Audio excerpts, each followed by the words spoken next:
कहते हैं कि दिन भर आसमान में उड़ो लेकिन शाम को नीचे उतर आओ, क्योंकि तुम्हारी बुलंदियों पर तालियां बजाने वाले नीचे बैठे हैं। आवाज में मजा शायद नहीं आ रहा होगा।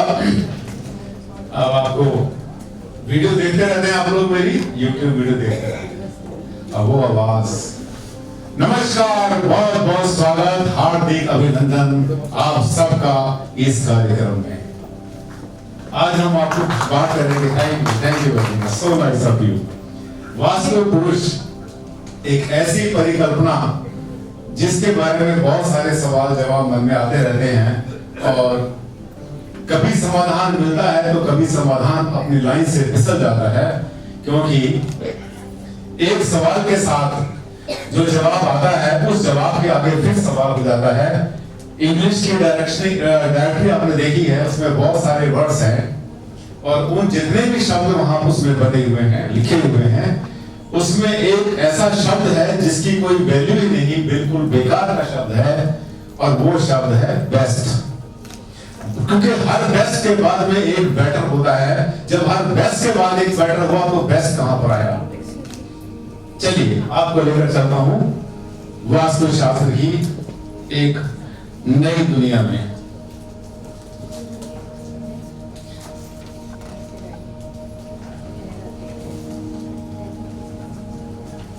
अब वास्तुशास्त्र असलियत है या सिर्फ कल्पना है? क्या होता भी है या नहीं होता है? अगर होता है तो वो दिखाई क्यों नहीं देते? वास्तु पुरुष को दिखना चाहिए ना। हमें घर का स्वामी दिखाई देता है, घर की मालकिन दिखाई देती है, कमरे दिखाई देते हैं, जमीन दिखती है, ईंटें पत्थर सब कुछ दिखता है हमें, तो फिर वास्तु पुरुष के दर्शन क्यों नहीं होते? क्या ये कल्पना तो नहीं? किसी ने सोच लिया और उसी को आगे बढ़ा दिया। कौन कंट्रोल कर रहा है? अच्छा आप कर रहे हैं सर, ये वही है अभी। शामल सर आपके लिए है, शामल। अच्छा पहले चले गए मंगलाचरण विश्वकर्मा प्रकाश में।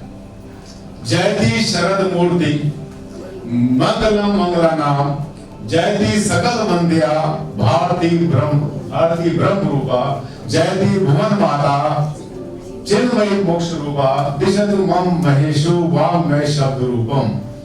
यानी भगवान श्री गणेश जी हमारा मंगल करें।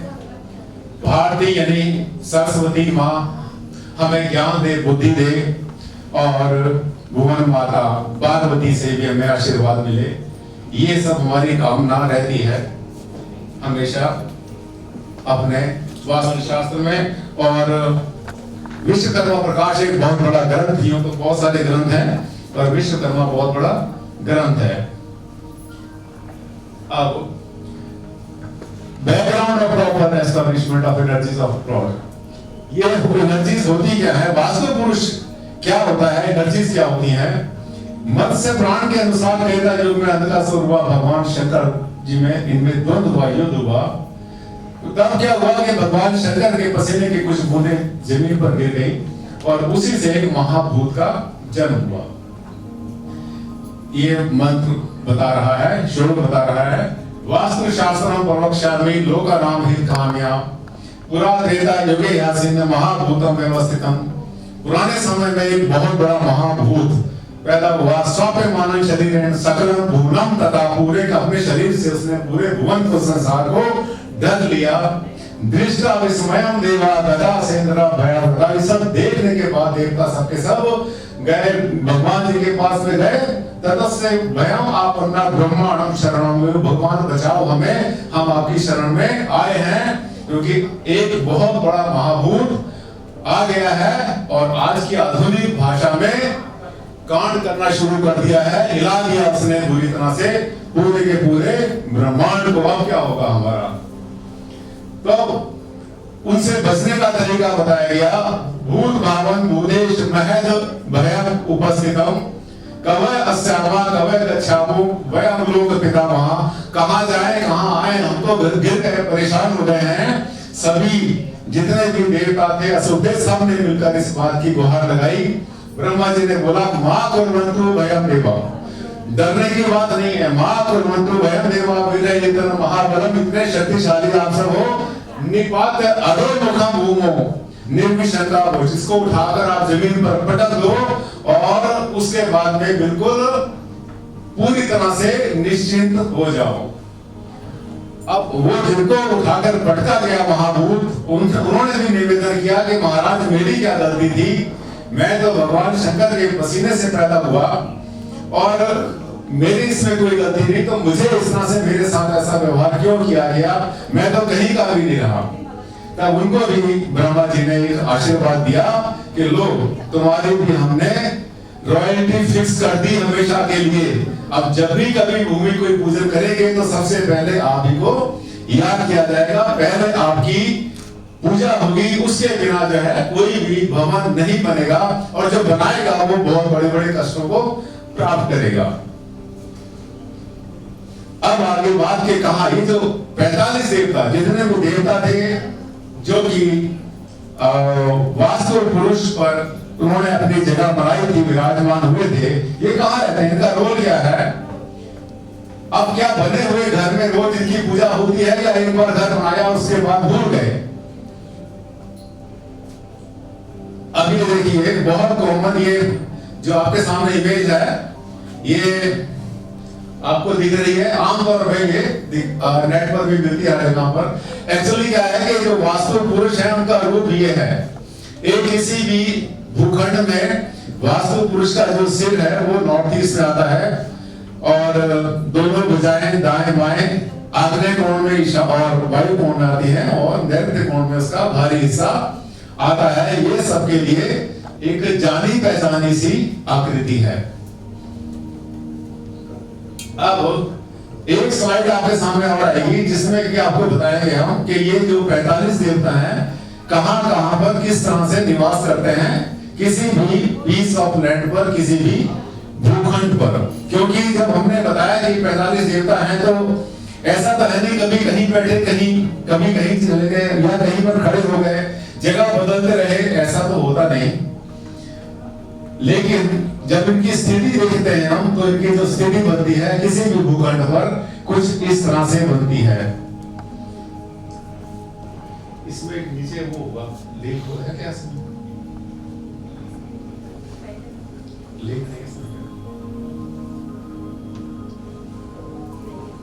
अच्छा रह गया क्या? नहीं ये इसके नीचे एक और लिंक था, नहीं सुन रहा। उपस्थित हो रहे हैं, कहाँ रहते हैं, किस रूप में है, किस फॉर्म में है, क्या इनकी नेचर है। इसमें आप देख रहे हैं जो ब्लू कलर है ये आ रहा है नॉर्थ ईस्ट में, जिसको हम ईशान कोण कहते हैं, और रेड कलर से दिखाई दे रहा है हमें आग्नेय कोण। ये जितने डॉट्स देख रहे हैं ये ही सबके सब देवता हैं। इसका अर्थ यह हुआ कि जो देवता है उनकी कोई मानव रूप में नहीं है, किसी शरीर रूप में नहीं है, बल्कि ऊर्जाओं के रूप में है। जिस तरह से वास्तु पुरुष की अपनी ऊर्जा होती है और उसकी ऊर्जा को नकारा नहीं जा सकता। यदि हम कहते हैं कि वास्तु पुरुष होता ही नहीं, जब कभी किसी ने देखा ही नहीं, तो क्यों माने, ये गलत है। वो पूरा का पूरा ऊर्जा का एक बहुत बड़ा स्रोत है, बहुत बड़ी एक एनर्जी वहां पर क्रिएट होती है। इसमें देखिए, इसमें देवताओं के नाम दिखाई पड़ रहे हैं कि किस तरह से जो है आदित्य सूर्य हुआ है, सूर्य के साथ में सत्य है, और ये अग्निकोण के अपने देवता हैं। इस तरह से डिफरेंट जगह पर देवताओं की स्थापना है। यानी स्थापना क्या, वो वहां पर जहां पर आकर विराजमान हुए वहीं पर उन्होंने अपनी जगह बनाई और उनकी नेचर के हिसाब से, जैसे किसकी गर्म नेचर है, किसकी ठंडी नेचर है, कौन स्थायित्व देने वाला है, इस तरह से ये सबके सब अपनी अपनी जगह पर साबित हो गए। अब आता है वास्तव में वास्तु पुरुष किसी भी भवन या भूखंड में उन विभिन्न ऊर्जाओं की नेटवर्किंग है जिन्हें पंच तत्व के। आप देखिए, आपने ये जो देखा, हमने 45 देवता अभी आपको दिखाया किसी भी भूखंड में। ये 45 देवता है, जब इनका स्थान देखते हैं कौन कहां पर है, किसकी नेचर कैसी है, तो अपने आप ऑटोमेटिकली थ्योरी ऑफ 5 एलिमेंट्स, पंच तत्व का सिद्धांत बनकर सामने आता है। जब पंच तत्व का सिद्धांत बन के सामने आता है तो हमारा जो वास्तु शास्त्रों के लिए काम करने का तरीका है वो और आसान हो जाता है, क्योंकि जो 5 एलिमेंट्स है, भूमि, जल, वायु, अग्नि, आकाश, ये सब के सब हमारी इस सृष्टि में, नेचर में है। जैसे हमारे शरीर में यथा पिंडे तथा ब्रह्मांड जैसे पूरे पूरे संसार में जिस तरह से व्याप्त हैं, वैसे उसी रेशो में लगभग हमारे शरीर में भी व्याप्त हैं, क्योंकि शरीर बना ही इन 5 तत्वों से है, और जो 5 तत्व हमारे नेचर में है वही तो हमारे शरीर में आएंगे। और सच ये है कि इतने सारे ग्रहों पर रिसर्च हो रही है, मंगल पर जा रहा है आदमी कभी कहीं पर, जहां पर ये 5 एलिमेंट इसी फॉर्म में नहीं हुए जिस फॉर्म में हैं, तो ये जो है वहां पर इंसान नहीं मिलेगा, और अगर मिला तो इस शेप का नहीं मिलेगा जिस शेप का यहाँ पर है। इसीलिए एलियंस की बात होती रहती है कि किस तरह से एलियंस रहते हैं और दूसरे ग्रहों पर। अब नेक्स्ट, पूरे भूखंड के छोटे से छोटे भाग में एनर्जी होगी। इसका मतलब यह है कि अगर आपका कोई भी पीस ऑफ लैंड है, कोई भी भूखंड है, वहां पर एनर्जी होगी, और उस एनर्जी की फॉर्म होगी डिफरेंट। कम एनर्जी, ज्यादा एनर्जी, कम हीट, ज्यादा हीट, यानी जैसे अग्नि कोण का जो कोना है जिसको बोलते हैं, वहां पर जो इंटेंसिटी ऑफ हीट होगी, गर्मी होगी, धीरे धीरे ब्रह्म स्थान की तरफ जाते जाते, ब्रह्म स्थान कहते हैं सेंटर को, ब्रह्म स्थान में जाते जाते वो ऑटोमेटिकली कम होती चली जाएगी, क्योंकि ब्रह्म स्थान वहां पर अपनी एनर्जी को क्रिएट करेगा। इसके बाद अब इंसान को अपने सुख से समृद्धि विकास चाहिए, तो वो भी बहुत ऊपर चाहिए। हमें सब कुछ चाहिए, हमें जिंदगी में एक भी सुख ऐसा नहीं है जिसकी हमें नीड नहीं है। हेल्थ चाहिए, वेल्थ चाहिए, हार्मनी चाहिए, लाइन लगी है। अगर कोई किसी से पूछे आपको क्या कुछ चाहिए, तो शायद हो सकता है कि वो उसकी गिनती कभी खत्म हो ही ना, लेकिन वो ये भूल जाता है कि उसको जो अल्टीमेट चाहिए वो सुख चाहिए। एक बार एक व्यक्ति की किसी ने बहुत तपस्या की, बहुत पूजा की भगवान की, और भगवान सामने उनके आ गए। आने के बाद बोले, आपसे मैं बहुत प्रसन्न हुआ, आपने तो बहुत सेवा की, मेरी बहुत तपस्या की, आप मुझसे वरदान मांगिए। उन्होंने बोला कितने मांगे? बोले कितने नहीं, एक मिलेगा सिर्फ, एक समय में एक ही मिलता है। तो उस व्यक्ति ने कहा, भगवान मुझे सुख दे दो। तो भगवान ने कहा, यार तू तो बड़ा चालाक आदमी है, क्योंकि सुख के अंदर ही सब कुछ आ गया, यानी हेल्थ मिल गई, वेल्थ मिल गई, हार्मनी मिल गई। तो इसका मतलब आदमी को जो है बड़ी हाई लेवल की सब चीजें चाहिए, ये चाहिए, वो चाहिए, दुनिया भर का। और इसको पाने के लिए हमारे पास 2 ही तरीके हैं, या तो जो नेचुरल फोर्सेस हैं, जितनी भी प्राकृतिक शक्तियां हैं, जितनी ऊर्जाएं हैं, या तो उन सबको अपने कंट्रोल में कर लें, और या फिर उनके हिसाब से अपने आप को एडजस्ट कर लें, क्योंकि उन नेचर्स को हम कंट्रोल में नहीं कर सकते। अगर उन्हें कंट्रोल में करते हैं तो बहुत हमें हाई लेवल चाहिए स्पिरिचुअलिटी का, जिसमें कि हमें योगी बनना पड़ेगा, महात्मा बनना पड़ेगा, सन्यासी बनना पड़ेगा। पहला ऑप्शन बहुत डिफिकल्ट हो गया, क्योंकि इसके लिए ध्यान, योग, वैराग्य और सन्यास चलेगा। दूसरा विकल्प है कि हम जितनी एनर्जीज नेचर ने बना दी, उन एनर्जीज के साथ अपने आप का अपना तालमेल बैठा दें, उनके साथ एडजस्ट हो जाएं, और ये तरीका आसान भी है। और जब हम सांसारिक रहते हैं, हम जिसे कहना चाहिए हम गृहस्थ जीवन में जीते हैं, तो हमारे लिए प्रैक्टिकली यही पॉसिबल है। वो जो दूसरे लेवल की चीजें हैं, वहां तक जाने में बहुत मुश्किल है, रास्ता कठिन है। अब इसमें हमारे क्या चाहिए? हमें पुरुषार्थ की प्राप्ति, हमारा एक एम होता है। धर्म, अर्थ, काम और मोक्ष, ये हमारे जो है 4 पुरुषार्थ हैं जो कि हम सबको चाहिए। और ये जो 4 पुरुषार्थ हैं, इनको हम जो है 4 आश्रम में रिसीव करते हैं। ब्रह्मचर्य, गृहस्थ, वानप्रस्थ और संन्यास आश्रम। इन आश्रम को लेने की कोशिश करते हैं। जब ये ले गए हम, तो उसके लिए क्या है कि किसने बताया जीने का तरीका कि हमें ये सब कुछ मिले, ज्ञान, बुद्धि मिले, सब कुछ मिले, भोग और संभोग का आनंद मिले, और लास्ट में मोक्ष की प्राप्ति हो। ये हमारा जैसे पुरुषार्थ भी है, और हमारे जो 4 हमारे आश्रम है, उनका एम भी यही बनता है। ये बताया हमारे ऋषि मुनियों ने, साधु संत महात्माओं ने, पूर्वजों ने, और जो हमारे स्पिरिचुअल गुरु थे।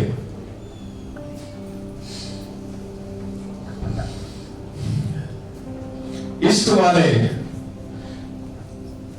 इश्क वाले कर गए तय रास्ते, इश्क वाले कर गए तय रास्ते, आखिरों के रास्ते दुश्वार थे। इश्क वाले कर गए थे मंजिले, आखिरों के रास्ते दुश्वार थे। बड़ा मुश्किल था इंसान के लिए उस हाइट तक पहुंचना जहां पर के हमारे ऋषि मुनि ले गए। सारी रिसर्च करी, फंडामेंटल क्या हमारे लिए बिल्कुल उन्हें परोस के दे दिया कि लोग हमने आपके लिए बनाकर दे दिए सिद्धांत, इनको आपने फॉलो करना है। अब जीने के तौर तरीकों की नियमावली है, उसे कहते हैं वास्तु। वस प्लस अस्तु बहुत तरह से इसका संधि विच्छेद करते हैं। वस वसति वसति वसत वसंती आपने धातु पढ़ी होगी। इसी तरह से वास्तु यानी जो वास्तव में है, ये इसके सबके समय जितने हमारे ग्रंथ हैं आप देख रहे हैं नीचे, विश्वकर्मा प्रकाश, मया मता और समाना सूत्रधार विरह संहिता, ऐसे बहुत सारे ग्रंथ हैं। अब ये जो 45 देवता जिसकी बात हमने की थी, ये 45 पॉकेट्स है, पॉकेट्स ऑफ एनर्जी, ऊर्जाओं के ये एक तरह से बॉक्सेस हैं जिसके अंदर के वो अपने अपने दायरे के अंदर रहकर हमें तरह तरह की चीजें मिलती हैं। हमें अग्नि, वायु, जल, ये वह सब चीजें मिलती हैं उसी रेशो में जैसे मिलनी चाहिए। ठीक है, ये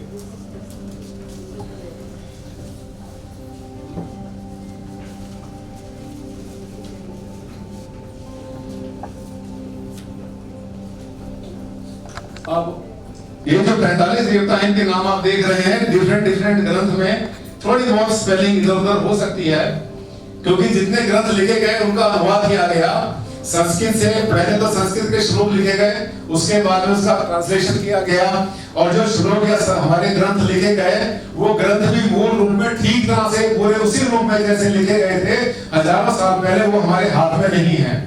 समय के साथ साथ आक्रांताओं ने उसको खत्म कर दिया, नष्ट कर दिया, और उनको फिर से हम रिक्रिएट कर रहे हैं सब लोग मिलकर। इसीलिए मैंने आपसे सुबह कहा था आप सब ऋषि मुनि हैं, छोटी मोटी चीज नहीं। ये आगे चलेंगे। अब ये कुछ एग्जांपल आपको देखते हैं, जैसे शिकी होता है, शिकी बिल्कुल कॉर्नर में नॉर्थ ईस्ट में हो गया, ये सबसे सेंसिटिव है। इसमें कुछ चीजें हमने लिखी हैं जो अपने बच्चों को मैं सिखाता हूं तो ताकि जिससे भूले नहीं। इसमें बड़ी काम की चीजें हैं, 2 4 देखिए नोट करेंगे। शिकी एक्सट्रीम नॉर्थ ईस्ट में आता है, इसको हम कहते हैं L+L। L का मतलब लो, लाइटेस्ट एंड लोएस्ट, सबसे नीचा सबसे हल्का, सबसे नीचा सबसे हल्का। और इसके बाद आता है हमारा सूर्य। सूर्य से हमें नॉलेज मिलती है, ज्ञान मिलता है, बुद्धि मिलती है, कैरेक्टर मिलता है। अनिल जो है ये साउथ ईस्ट में है, ये पावर के लिए एक्साइटमेंट वार्म मिलती है।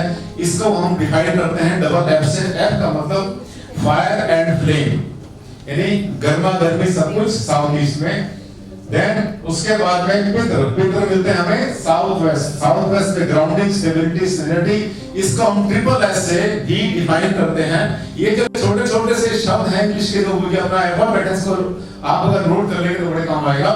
ट्रिपल एस का मतलब होता है सीनियर, सुपीरियर, स्टेबल। इसके अलावा double H, highest and heaviest, ये है इनके सिम्टम। सबसे ऊंचा, सबसे भारी, सीनियरिटी देता है, सुपीरियरिटी देता है, और साथ में स्टेबिलिटी देता है। इसीलिए बच्चों को वहां नहीं रखते, कहते हैं कि जो साउथ वेस्ट में रहेगा प्रधानमंत्री समझेगा अपने आप को। इसके बाद आता है शोक, यानी वायु कोण में आता है। ये ड्राइनेस, एयर मोबिलिटी से कहते हैं। Double M, mobility and movement, यानी चलाचल। इसीलिए जिसको हमें मोबिलिटी में लाना होता है, बेटी की शादी नहीं हो रही है, नॉर्थ वेस्ट में उसे प्लेस करते हैं। और कोई सामान हमारी इंडस्ट्री में सेल नहीं होता, उसको नॉर्थ वेस्ट में प्लेस करते हैं, क्योंकि वहां से मूवमेंट चलता है। एयर कॉर्नर है वो, एयर की नेचर होती है हमेशा चलते रहना, घूमते रहना, कभी ठहर के नहीं रहना। फिर वरुण का पद आता है, वो गॉड ऑफ वाटर, ये सेंटर ऑफ वेस्ट में आ जाता है, बूस्टिंग करता है, लाइफ एनर्जी देता है। फिर ब्रह्मा सेंटर में, ब्रह्मा जी जब 45 देवता, यानी 45 देवताओं में ये भी बताया जाता है कि 32 देवता और 12 असुर थे, वो जो पूरी की पूरी टीम थी, जिन्होंने मिलकर उस महाभूत को जमीन पर औंधे मुंह फेंका था, पलटा था। तो उसमें जो सेंटर था, सेंटर पे ब्रह्मा जी खुद विराजमान हो गए थे। तो जो सेंटर के 9 पद हैं उसमें ब्रह्मा जी खुद विराजमान रहते हैं। और उनको चाहिए बहुत हल्का फुल्का, सब कुछ लाइट, सब कुछ कला प्रकाश चाहिए उनको, इसलिए वहां कभी भी हैवी वेट नहीं डालते। आगे चलेंगे।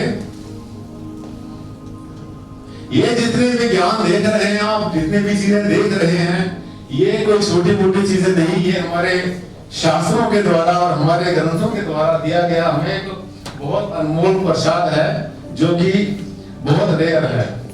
इसमें मैथिली शरण गुप्त ने कुछ लाइनें लिखी थी कि शैशव दशा में जिस समय हम, शैशव दशा में देश पराया जिस समय सब व्याप्त थे, निशेष विषयों में तभी हम निशेष विषयों में तब में उसी समय हम श्रेष्ठता को प्राप्त थे। ज्ञान बुद्धि जो हमने दी दुनिया को, ये कोई लेने वाला कोई देने वाला था ही नहीं, और जो हमारे ऋषि मुनियों ने हमें दे दिया उसको संभाल कर रखें, आगे बढ़ाए, ये भी कोई काम नहीं है। और उसमें दो लाइनें ये भी आती हैं और देशों के बारे में कि जिस समय वो लोग बिना कपड़ों के घूमते थे इधर उधर, उस समय पर हमारा जो ज्ञान था, हमारी बुद्धि विवेक उनसे बहुत आगे पहुंची हुई थी। ये देख रहे हैं। अब यहाँ पर थोड़ा बैक करेंगे, यहाँ पर वो चीज आ गई जो आपके मन को परेशान कर रही है बहुत दिन से, कि तरह तरह के जो शेप होती हैं उन शेप्स के अंदर किस तरह से बिठाया जाता है। कोई भी शेप किसी भी प्लॉट की मिलती है आपको, वो आपके हाथ में नहीं है। वो हो सकता है स्क्वायर हो सकता है रेक्टेंगुलर हो सकता है एल शेप में, सी शेप में, यू शेप में, किसी भी शेप में हो सकता है। अब जो हमने आपको आकृति दिखाई थी वो स्क्वायर शेप थी। स्क्वायर शेप में वास्तु पुरुष को फिट करना या वहां पर 45 देवताओं को सेट कर देना कोई मुश्किल काम नहीं है। सब कुछ कर देते हैं, सभी कर देते हैं आसानी से, लेकिन जाके फंसते तब हैं जब किसी प्लॉट की शेप एक डिफरेंट टाइप की हो जाती है, सीधी शेप नहीं है। इसमें आप देख रहे हैं कई तरह की शेप हमने दिखाई है। नेक्स्ट चलेंगे, ये हो गया। नेक्स्ट, अब ये देखिए, ये तो जस्ट स्क्वायर का डायग्राम जो हमने आपको पहले दिखाया था, बहुत आसान है, इसमें कोई खास कारीगरी की बात नहीं है, सभी कर लेते हैं, बनाने में कोई समस्या नहीं। लेकिन भारद्वाज जी आए हैं दिल्ली से आपको बताने के लिए कुछ तो मिलना चाहिए ऐसा खास जो आसानी से नहीं मिलता। नेक्स्ट, ये देखिए रेक्टेंगुलर प्लॉट में क्या हुआ कि जो वास्तु पुरुष, अगर हम वास्तु पुरुष को असली व्यक्ति मान लेते हैं, ह्यूमन बीइंग मान लेते हैं, तो उनकी जो शेप होगी, उनकी जो आकृति है वो विकृति में चेंज हो जाएगी। जैसे जैसे प्लॉट को लंबा करते चले जाएंगे वैसे वैसे वास्तु पुरुष की जो शक्ल है खराब होती चली जाएगी। अब अगर वो असलियत में अगर कोई ऐसा पुरुष हुआ तो क्या उसका हाल होता? इसका अर्थ यह है कि वास्तव पुरुष वास्तव में एक पुंज है ऊर्जाओं का, वो अपने आप में कोई व्यक्ति नहीं। अगर व्यक्ति होता तो जैसे ही आप प्लॉट लेते हैं बड़ा, उस प्लॉट के जैसे ही आप 4 हिस्से करते हैं तो इसका मतलब वास्तव पुरुष का क्या हम मर्डर कर देते, क्या उसके 4 पीस कर देते? नहीं। और जैसे ही प्लॉट में दूसरा प्लॉट जोड़ते हैं तो क्या 2 वास्तव पुरुष हो जाते? नहीं। वो दोनों मिलने के बाद जब 2 प्लॉट को जोड़ते हैं तो उन दोनों के ऊपर वास्तव पुरुष एक हो जाता है, 2 नहीं होते, एक हो जाता है। इसका अर्थ यह है कि पूरे भवन के पूरे भूखंड के ऊपर जो ऊर्जाएं हैं उसी तरह से व्याप्त हो जाती हैं जैसे एक भूखंड के ऊपर होती हैं। यहां तक भी कोई ज्यादा मुश्किल नहीं था। आगे चलते हैं, ये देखिए, अगर भूखंड गोल हो, बहुत सारी इमारतें, सरकारी इमारतें भी हैं, बहुत से विदेश में भी ऐसी इमारतें हैं जो कि गोल है। उन इमारतों को कैसे उसमें 45 देवता बिठाए जाएंगे, वो सिर्फ इस तरह से है। ये भी मुश्किल नहीं है, ये आपको वास्तु रत्नावली में मिल जाएंगे बहुत सारे चित्र, ये जितने भी डायग्राम है। नेक्स्ट चलेंगे, अभी आए 45 देवता। देखो यहाँ पर आके खिचड़ी पक गई, बुरा हाल हो गया। ये एक ऐसा भूखंड है जिसके ऊपर हमें ये मुसीबत आ जाएगी कि यहाँ पर वास्तु पुरुष को कैसे स्थापित करेंगे। अगर एल शेप में हम करते हैं तो या तो वास्तु पुरुष का सिर और उसका जो है, जो उसका स्टमक है, उसका पेट है, ये कट जाएगा, उसके पास कुछ बचेगा ही नहीं। और फिर हम सिर पकड़ के बैठ जाएंगे कि इसमें तो वास्तु पुरुष बनेगा ही नहीं। जब नहीं बनेगा तो कैसे रहे? लेकिन भूखंड मिल जाए, कैसा मिल जाए, ये आपके हाथ में हमेशा नहीं होता। नए शहरों में जो कॉलोनी बनती है, बस्तियां बनती हैं, सेक्टर बनते हैं, उसमें तो सीधे प्लॉट मिल जाते हैं, लेकिन वो भी सब के सब आयताकार मिलते हैं। स्क्वायर प्लॉट तो मिलता ही नहीं, ढूंढना पड़ेगा। स्क्वायर प्लॉट शायद पूरे शहर में 1 मिलेगा, 2 मिले, ज्यादा नहीं मिलते। अब देखिए इसमें हमने क्या किया हुआ है, ये वो मेथड है जिस मेथड पर मैं काम करता हूं। इसमें हमने क्या किया, हमने उस जो एल शेप का प्लॉट था उसके दो हिस्से थे, उसको जस्ट दो हिस्से में हमने डिवाइड कर दिया। ये जो डॉटेड लाइन देख रहे हैं ये जो है उसके हिस्सों का पार्टीशन है। किस तरह से एक भूखंड को दो भूखंड में माना जाएगा और बनाने के बाद में फिर दोनों भूखंड के ऊपर वास्तु पुरुष की स्थिति फिर से हमें निर्धारित करनी होगी कि वास्तु अब इसमें नॉर्थ ईस्ट कहां पर आएगा, साउथ ईस्ट कहां आएगा, साउथ वेस्ट कहां आएगा। ऐसा करने पर हमारे लिए काम आसान हो जाएगा। पर भूखंड को ऐसे मान लेना भी तो आसान नहीं है, बिना किसी आधार के कैसे मान लें कि भूखंड ऐसा हो गया। इसके लिए जो आप देख रहे हैं इसमें जो नीचे वाला प्लॉट है यहाँ पर आपको एनर्जी को सेपरेशन करना पड़ेगा। ये जहां पर ज्वाइंट आया ये वाला ज्वाइंट यहाँ करना पड़ेगा। अब प्लॉट के दो हिस्से करने के बहुत सारे तरीके हैं, कॉपर वायर से करते हैं, सिल्वर वायर से भी करते हैं, क्रिस्टल से भी करते हैं, और भी बहुत सारे मेथड है, दीवार से भी करते हैं। पर दीवार से हमेशा करना आसान नहीं होता। दीवार से करने से क्या होता है कि दोनों के दोनों प्लॉटों का रास्ता अलग करना पड़ता है। मैं अभी अगर समय हुआ तो मैं आपको डेमो दूंगा। अब मैं क्या करते हैं कि दोनों का सेपरेशन करने के लिए आमतौर पर वहां पर क्रिस्टल यूज करते हैं। थोड़े से क्रिस्टल लाया हूं मैं, तो क्या करते हैं जब उसको उसके लिए एक छोटी सी नाली बना देते हैं, नाली बनाकर उसमें क्रिस्टल डाल देते हैं, उसके बाद उस पर कोई सॉफ्ट मटेरियल या उसके ऊपर वुड जैसी कोई चीज लगाते हैं, तो ये क्या करते हैं वर्टिकल अपनी एनर्जी क्रिएट कर देता है। अब वो होती है या नहीं होती वो भी छोटा सा डेमो आपको दूंगा मैं, अभी पता चलेगा एनर्जी कैसे चलती है। इस तरह से करने के बाद में आपका जो भूखंड है वो दो, एक एल शेप का भूखंड दो भूखंड के अंदर डिवाइड होता है। फिर दोनों के अलग अलग वास्तु पुरुष, दोनों के अंदर अलग अलग 45 देवता को, या ये नहीं कह ये कह लें कि 45 तरह की एनर्जीज को फिर से सेट किया जाएगा। नहीं करेंगे तो प्लॉट बना नहीं सकते। वास्तु कंसल्टेंट आएगा बोल देगा छोड़ दो, बेच दो, भाग जाओ। आपने बना के कोई तो बनाएगा, ऐसा तो है नहीं कि छोड़ देंगे उसको। नेक्स्ट चलेंगे। आपके मन में जो सवाल आ रहे हैं उनको नोट करना, और गौरी मैम ने कहा था कि सवाल जवाब भी हम लास्ट में करेंगे जो आपके मन में सवाल आएंगे। ये देखिए ये एक यू शेप का प्लॉट आ गया, इसके हमने 3 हिस्से कर दिए, एक हिस्सा दूसरा, जो बीच का हिस्सा हो सकता है किसी और का भवन होगा, उसमें जैसी भी एनर्जी है उसकी अपनी एनर्जी, हमें उससे मतलब नहीं। हम अपने भूखंड के हमने 3 हिस्से कर दिए। 3 हिस्से करने के बाद में ये देखिए इसमें भी वास्तु पुरुष शायद आपको दिखाई दे रहा हो, पीछे वाले देख पा रहे हैं क्या सबको?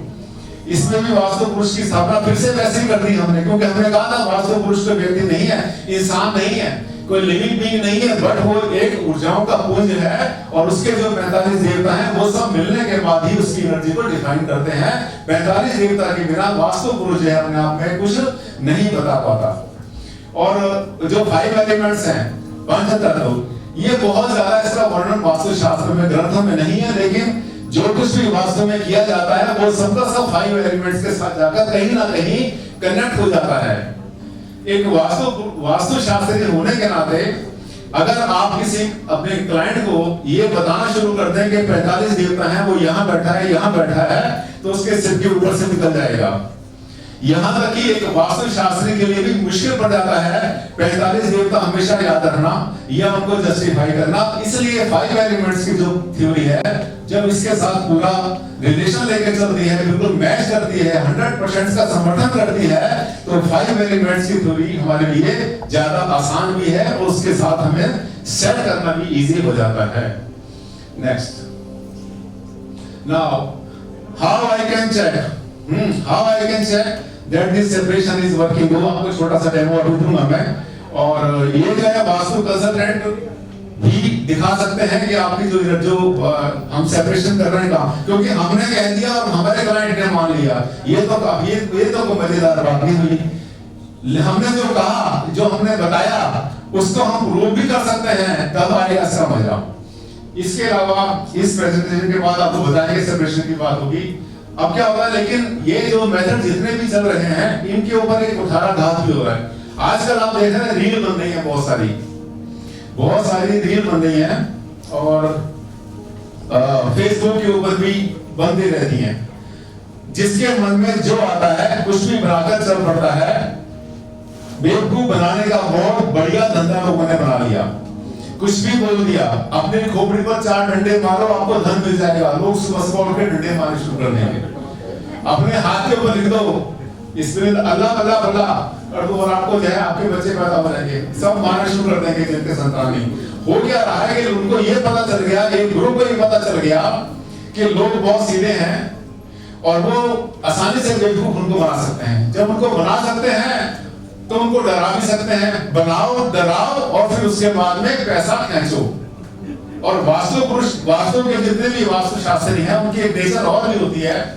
क्या करते हैं वो, जब किसी के घर में जाते हैं तो वेट करते हैं कि इनकी लेडीज आ जाएं। जब तक लेडीज नहीं आती तब तक कुछ नहीं बोलते। जैसी लेडीज आती हैं फिर वो कहते हैं मैडम ये तो आपके पति के लिए, आगे बताना नहीं चाहूंगा मैं, ये तो उसके लिए, ये उसके लिए। फिर बोलना शुरू कर देंगे। एक किसी कॉन्फ्रेंस में गए थे हम, वहां पर क्या हुआ कि जो चाय पानी का लंच का टाइम होता है तो जो स्पेशल जो मतलब स्पीकर होते हैं उनके लिए अलग चाय पानी का इंतजाम कर देते हैं। वहां पर पिछला में वहां पर चाय पानी पीते पीते एक साथी मेरे साथ, काफी थे वहां पंडित, मतलब अच्छे धनुर्धारी और बाल भी खोले, मालाएं पहने हुए, हर तरह के थे, बढ़िया बढ़िया। वो 15-20 लोग थे। वो मेरे पास आए, बोले भारद्वाज जी। हमने कहा एक बात बताओ। हमने कहा बताइए। कहते अगर महिलाएं ना होती तो हमें रोटी ना मिलती। अरे हमने कहा क्या कह रहा हूं। तो इसका मतलब यह है कि कहते ना सारी दुनिया का दर्द है हमारे सीने में। इमोशंस भी आपके पास हैं, भगवान ने दिए आपको, इमोशनल बनाया, सेंटिमेंट्स आपको दिए, प्यार दिया, ममता दी, क्या नहीं दिया, सब कुछ आपको दिया। आदमी को दी मस्ती, सुबह पराठे खाएगा आलू के साथ और चाय के साथ में और अपने दही से, उसके बाद गया ऑफिस और उसके बाद में जो भी हो रहा होता है। लेडीज है उसके बाद में खोल के बैठी, बाबा जी आ गए, उन्होंने बताना शुरू कर दिया ऐसा कर दो, उन्होंने ऐसा बताना शुरू कर दिया। शाम तक उसके सिर के ऊपर इतना वजन हो गया, उसको अपना घर ही पूरा का पूरा कचरा दिखना शुरू हो गया और वहीं पर वो जीत गया। तो ये जितनी भी चीजें हैं ना, ये इसके ऊपर जितना कुठाराघात करते हैं ना, और सभी करते हैं। अब आदमी क्या इसमें, लेडीज भी इसमें कोई कम थोड़ी है। ये जितने हाईली फैशनेबल जितने लेडीज बैठे हैं रील के ऊपर, वो यही काम करती बैठे। तो इसमें तो याद आई हमें कि ये जबर भी देखा है, ये जबर भी देखा है। जमाने की निगाहों ने, लम्हों ने खता की थी, सदियों ने सजा पाई। ये जो चल रहा है ना, ये हमें बहुत लंबा भोगना पड़ेगा, ये बहुत लंबा भोगना पड़ेगा। इसलिए मेरी आपसे सजेशन है कि जब ऐसा किसी का रील देखो, फेसबुक देखो, यूट्यूब देखो, उसके ऊपर अपना कमेंट जरूर डालो। अगर आपने अन्याय नहीं किया लेकिन अन्याय को झेल लिया तो ये भी तो अन्याय हो गया। तो कोई भी गलत काम देखते हैं तो उसके ऊपर आप नेगेटिव कमेंट जरूर डालो, क्योंकि उसके बिना उसकी, जब तक उसको अटैक नहीं करेंगे तब तक वो वैसा होगा और उसके हौसले बढ़ जाएंगे। बुरा हाल हुआ पड़ा है, बता नहीं सकते, मतलब वो वर्णन नहीं कर सकते क्या क्या वो तरीके बता रखे हैं लेडीज उन्होंने अपने। सॉरी लेडीज निकल रहे हैं मुझसे, वही याद आ गई जिसने कुछ ऐसे रेमेडी बताई थी। वही हो रहा है। क्या कपड़े पहनते हैं, क्या करते हैं, कैसा। अरे वो कपड़े क्या नीचे पहनने का, फिर दोनों को गांठ लगा के सोने में रख लो, पति पत्नी के बीच में प्यार हो जाएगा। हद हो गई, मतलब क्या नीचे गिरने की भी तो कोई हद होती है हमको। निषेध करना चाहिए ऐसे। इनका निषेध करना चाहिए, बिल्कुल उनके ऊपर लिखना चाहिए आपको कि गलत है। आपको देखा आपने मेरी वीडियो आप देखते हैं, मैं जम के अच्छी तरह से कोसता हूँ, बढ़िया करके, गंदी गालियां नहीं देता, लेकिन कोई कसर नहीं छोड़ता उन लोगों के लिए जिन्होंने इसके अंदर बहुत ज्यादा घटियापन किया हुआ है। क्योंकि हमें ऐसा लग रहा है कि ये धर्म का नाम सब खत्म हो जाएंगे, संस्कार संस्कृति हमारा सनातन हिंदू सब खत्म हो रहा है, वैसे गड्ढे में गिर रहा है। हम लोग भी मिलकर गिराना शुरू कर दें तो बचाएगा कौन। तो इसके लिए जो है ना हमें ध्यान देना चाहिए कि इसको जो है संभाल के रखना है हमने। नेक्स्ट